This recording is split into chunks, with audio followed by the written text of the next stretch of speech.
This evening we're going to begin where we left off last, Ezekiel chapter 28. So please lay back, relax, close your eyes, and focus on what I call the basics of life. Breathing. Inhale and exhale. Inhale and exhale. Inhale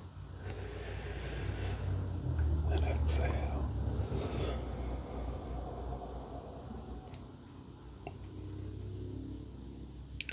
Keep focusing on your breathing. Some people like to breathe in through their nose and out through their mouth. But if you have problems breathing through your nose, like I have, then go ahead and breathe in through your mouth and out through your mouth as well. So let's begin. Ezekiel chapter 28. Then this message came to me from the Lord, Son of man. Give the prince of Tyre this message from the sovereign Lord. In your great pride, you claim, I am a god. I sit on a divine throne in the heart of the sea. But you are only a man and not a god, though you boast that you are a god. You regard yourself as wiser than Daniel and think no secret is hidden from you. With your wisdom and understanding you have amassed great wealth, gold and silver for your treasuries. Yes, your wisdom has made you very rich, and your riches have made you very proud. Therefore, this is what the sovereign Lord says. Because you think you are as wise as a god, I will now bring against you a foreign army, the terror of the nations. They will draw their swords against your marvelous wisdom and defile your splendor. They will bring you down to the pit, and you will die in the heart of the sea, pierced with many wounds. Will you then boast, I am a god, to those who kill you? To them you will be no god, but merely a man. You will die like an outcast at the hands of foreigners. I, the sovereign Lord, have spoken. Then this further message came to me from the Lord. Son of man, sing this funeral song for the king of Tyre. Give him this message from the sovereign Lord. You were the model of perfection, full of wisdom and exquisite in beauty. You were in Eden, the garden of God. Your clothing was adorned with every precious stone: red, carnelian, pale green, peridot, white moonstone, blue-green beryl, onyx, green jasper, blue lapis lazuli, turquoise, and emerald, all beautifully crafted for you and set in the finest gold. They were given to you on the day you were created. I ordained and anointed you as the mighty angelic guardian. You had access to the holy mountain of God and walked among the stones of fire. You were blameless in all you did, from the day you were created until the day evil was found in you. Your rich commerce led you to violence, and you sinned. So I banished you in disgrace from the mountain of God. I expelled you, O mighty guardian, from your place among the stones of fire. Your heart was filled with pride because of all your beauty. Your wisdom was corrupted by your love of splendor. So I threw you to the ground and exposed you to the curious gaze of kings. You defiled your sanctuaries with your many sins and your dishonest trade. So I brought fire out from within you, and it consumed you. I reduced you to ashes on the ground in the sight of all who were watching. All who knew you were appalled at your fate. You have come to a terrible end, and you will exist no more.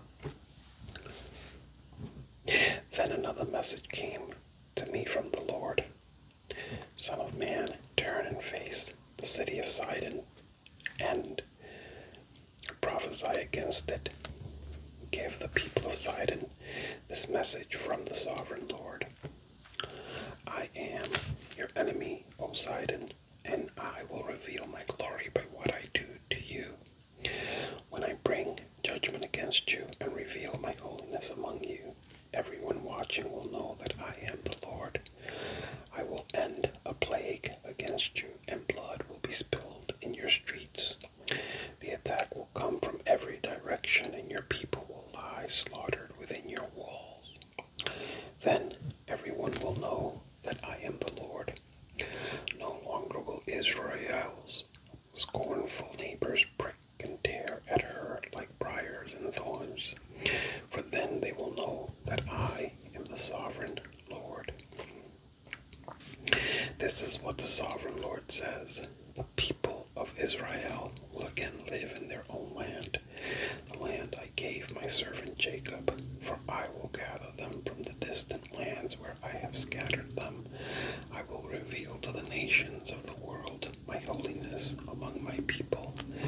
They will live safely in Israel and build homes and plant vineyards. And when I punish the neighboring nations that treated them with contempt, they will know that I am the Lord their God. Ezekiel chapter 29.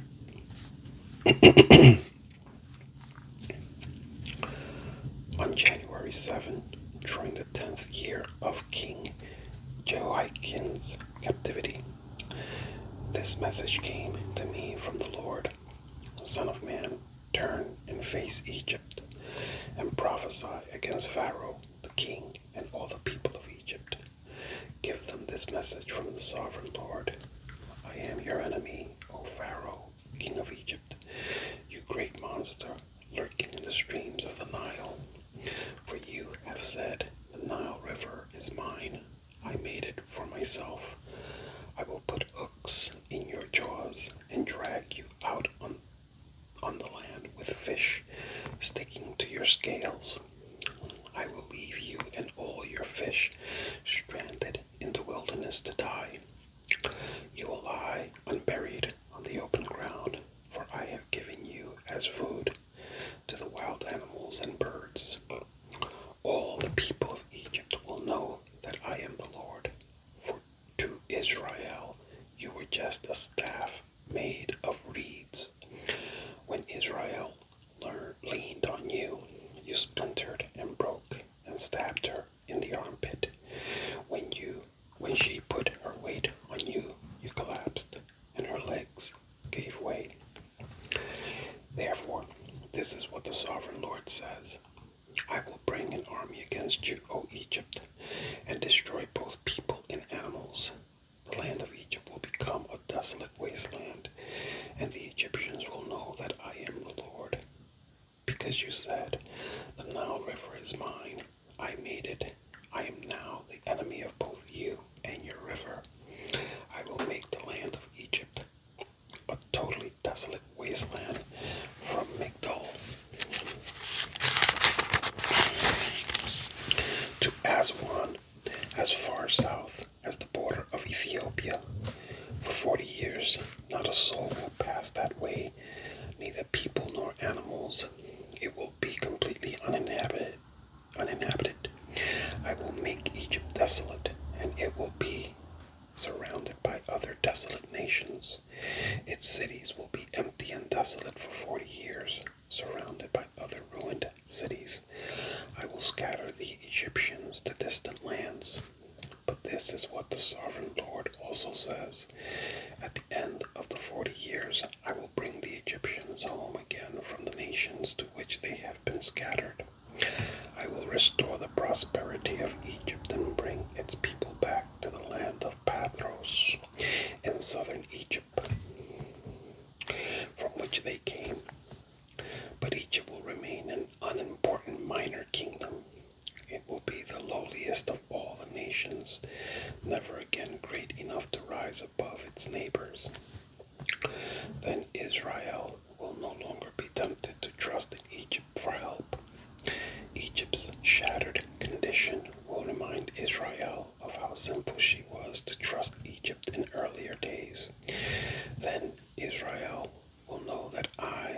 the sovereign Lord. On April 26th, the first day of the new year, during the 27th year of King Jehoiakim's captivity, this message came to me from the Lord. Son of man, the army of King Nebuchadnezzar of Babylon fought so hard against Tyre that the warriors' heads were rubbed bare and their shoulders were raw and blistered. Yet Nebuchadnezzar and his army won no plunder to compensate for all their work. Therefore, this is what the sovereign Lord says. I will give the land of Egypt to Nebuchadnezzar, king of Babylon. He will carry off its wealth, plundering everything it has so he can pay his army. Yes, I have given him the land of Egypt as a reward for his work, says the sovereign Lord, because he was working for me when he destroyed Tyre. And the day will come when I will cause the ancient glory of Israel to revive, and then, Ezekiel, your words will be respected. Then they will know that I am the Lord.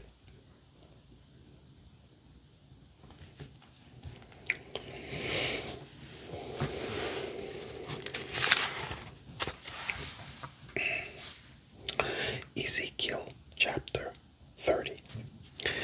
This is another message that came to me from the Lord. Son of man, prophesy and give this message from the sovereign Lord. Weep and wail for that day, for the terrible day is almost here, the day of the Lord.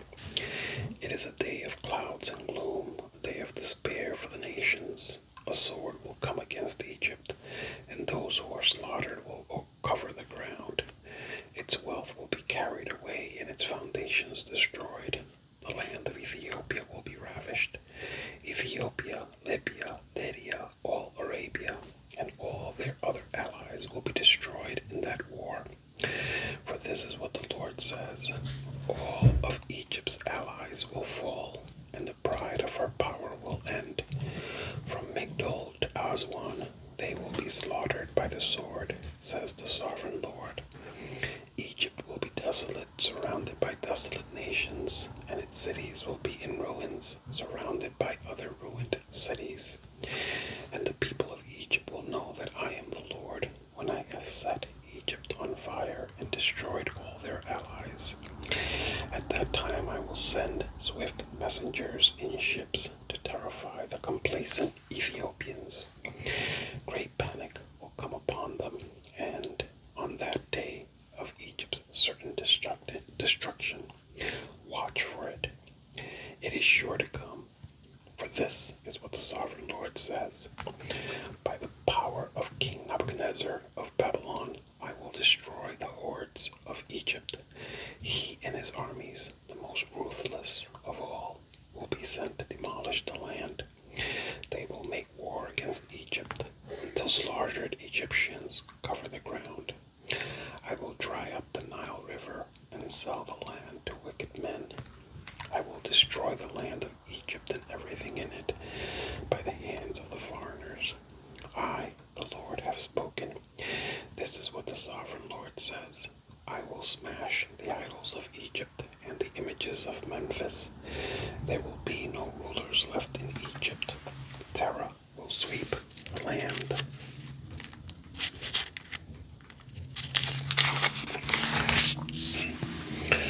I will destroy southern Egypt, set fire to Zoan, and bring judgment against Thebes.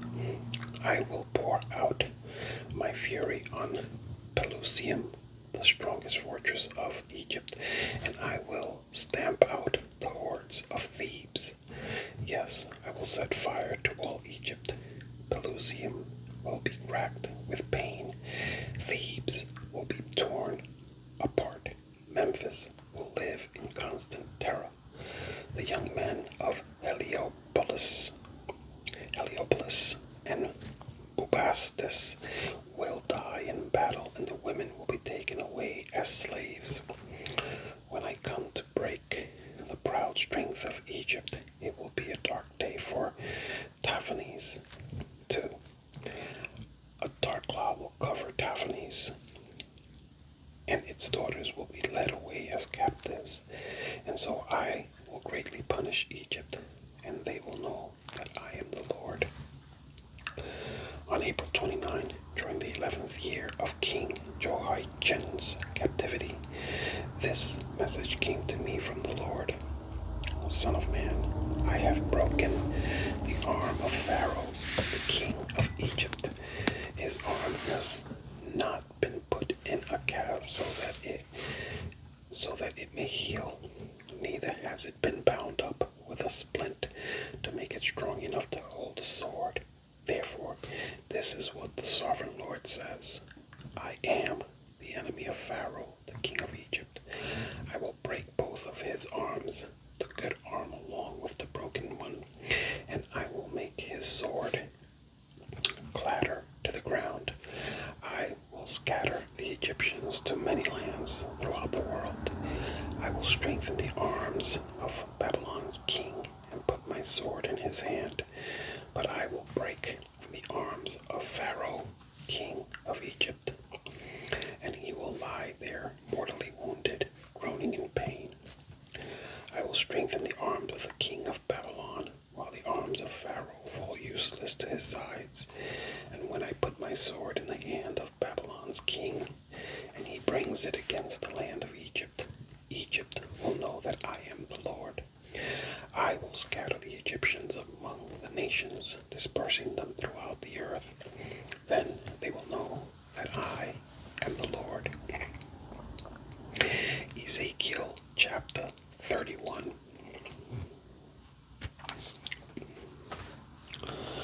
On June 21, during the 11th year of King Jehoiachin's captivity, this message came to me from the Lord. Son of man, give this message to Pharaoh, king of Egypt, and all his hordes. To whom would you compare your greatness? You are like mighty Assyria, which was once like a cedar of Lebanon, with beautiful branches that cast deep forest shade, and with its top high among the clouds. Deep springs watered it and helped it to grow tall and luxuriant. The water flowed around it like a river, streaming to all the trees nearby. This great tree towered high, higher than all the other trees around it. It prospered and grew long, thick branches because of all the water at its roots. The birds nested in its branches, and in its shade all the wild animals gave birth. All the great nations of the world lived in its shadow. It was strong and beautiful with wide-spreading branches, for its roots went deep into abundant water. No other cedar in the garden of God could rival it. No cypress had branches to equal it. No plane tree had boughs to compare. No tree in the garden of God came close to it in beauty, because I made this tree so beautiful and gave it such magnificent foliage. It was the envy of all the other trees of Eden, the garden of God. Therefore, this is what the sovereign Lord says. Because Egypt became proud and arrogant, and because it set itself so high above the others, with its top reaching to the clouds, I will hand it over to a mighty nation that will destroy it as its wickedness deserves. I have already discarded it. A foreign army, the terror of the nations, has cut it down and left it fallen on the ground. Its branches are scattered across the mountains and valleys and ravines of the land. All those who lived in its shadow have gone away and left it lying there. The birds roost on its fallen trunk, and the wild animals lie among its branches. Let the tree of no other nation proudly exult in its own prosperity, though it be higher than the clouds.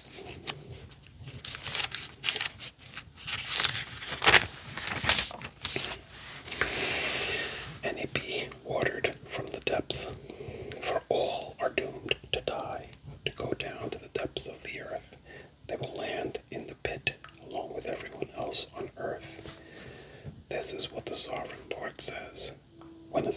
went down to the grave. I made the deep springs mourn. I stopped its rivers and dried up its abundant water. I clothed Lebanon in black and caused the trees of the field to wilt. I made the nations shake with fear at the sound of its fall, for I sent it down to the grave with all the others who descend to the pit, and all the other proud trees of Eden. The most beautiful and the best of Lebanon, the ones whose roots went deep into the water, took comfort to find it there with them in the depths of the earth. Its allies too were all destroyed and had passed away. They had gone down to the grave, all those nations that had lived in its shade. O Egypt, to which of the trees of Eden will you compare your strength and glory? You too will be brought down to the depths with all these other nations. You will lie there among the outcasts who have died by the sword. This will be the fate of the Pharaoh and all his hordes. I, the sovereign Lord, have spoken. Ezekiel chapter 32.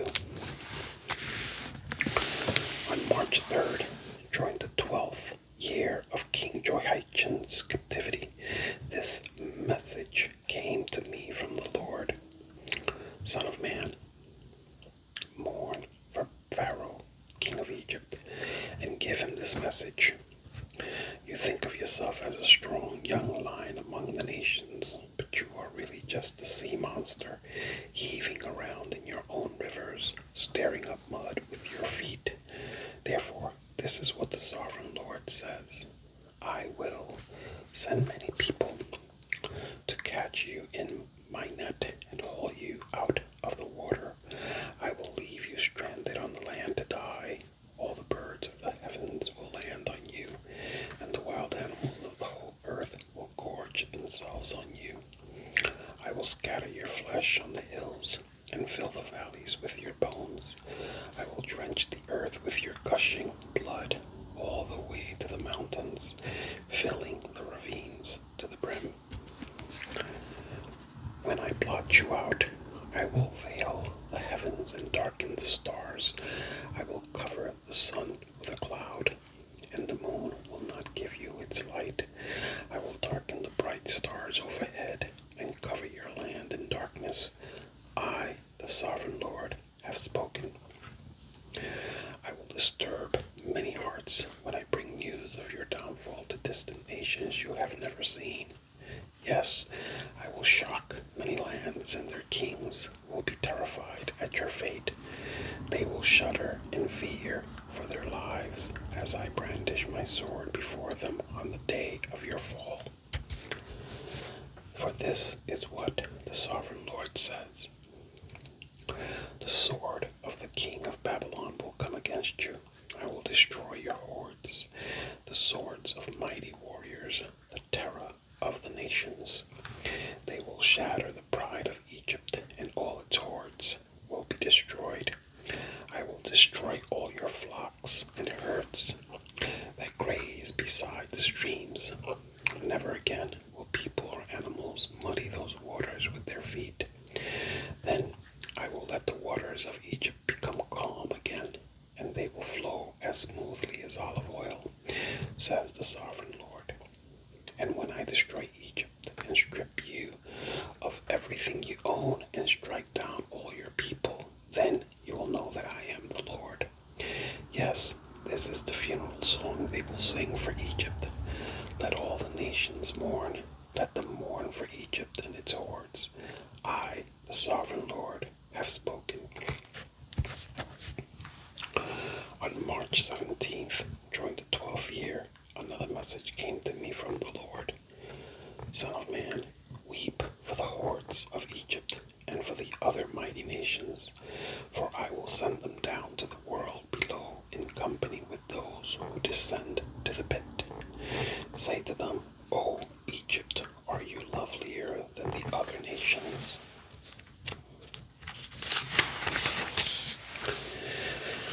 No, so go down to the pit and lie there outcasts. The Egyptians will fall with the many who have died by the sword, for the sword is drawn against them. Egypt and its hordes will be dragged away to their judgment. Down in the grave, mighty leaders will mockingly welcome Egypt and its allies, saying, "They have come down. They lie among the outcasts, hordes slaughtered by the sword." Assyria lies there, surrounded by the graves of its army, those who were slaughtered by the sword. Their graves are in the depths of the pit, and they are surrounded by their allies. They struck terror in the hearts of people everywhere, but now they have been slaughtered by the sword. Elam lies there surrounded by the graves of all its hordes, those who were slaughtered by the sword. They struck terror in the hearts of the people everywhere, but now they have descended as outcasts to the world below. Now they lie in the pit and share the shame of those who have gone before them.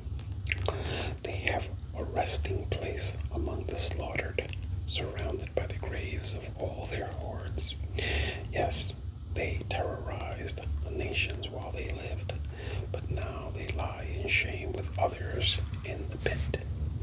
All of them outcasts, slaughtered by the sword. Meshach and Tubal are there, surrounded by the graves of all their hordes. They once struck terror in the hearts of the people everywhere, but now they are outcast, all slaughtered by the sword. They are not buried in honor like their fallen heroes who went down to the grave with their weapons, their shields covering their bodies and their swords beneath their heads. Their guilt rests upon them because they brought terror to everyone while they were still alive. You too, Egypt, will lie crushed and broken among the outcasts, all slaughtered by the sword. Edom is there with its kings and princes. Mighty as they were, they also lie among those slaughtered by the sword, with the outcasts who have gone down to the pit. All the princes of the north and the Sidonians are there with others who have died. Once a terror, they have been put to shame. They lie there as outcasts with others who were slaughtered by the sword. They share the shame of all who have descended to the pit. When Pharaoh and his entire army arrive, he will take comfort that he is not alone in having his hordes killed, says the sovereign Lord. Although I have caused his terror to fall upon all the living, Pharaoh and his hordes will lie there among the outcasts who were slaughtered by the sword. I, the sovereign Lord, have spoken. Wow.